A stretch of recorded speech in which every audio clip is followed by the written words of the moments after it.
Hi friends, ఈరోజు మనం ఒక న్యాచురల్ టూత్ పౌడర్ మనం తయారు చేద్దాం.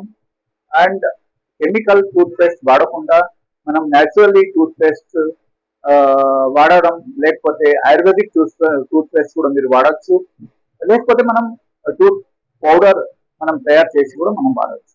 Okay, so natural tooth powder is the best in my suggestion. So how to prepare that, ఇది మనం ఎలా ప్రిపేర్ చేయాలని నేను చెప్తాను.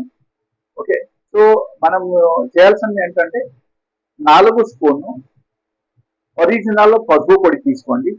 దానిలో హాఫ్ స్పూన్ మనము లవంగ్ పొడి వేయండి. అండ్ ఒక 1 స్పూన్ సాల్ట్ మనం యాడ్ చేయాలి. యాడ్ చేసి కలిపేసి మనం ఒక డబ్బాలు పెట్టేయాలి. పెట్టేసి డైలీ బేసిస్ లో అదే మనం టూత్ పౌడర్ గా మనం యూజ్ చేసి ప్రతిరోజు పళ్ళు క్లీన్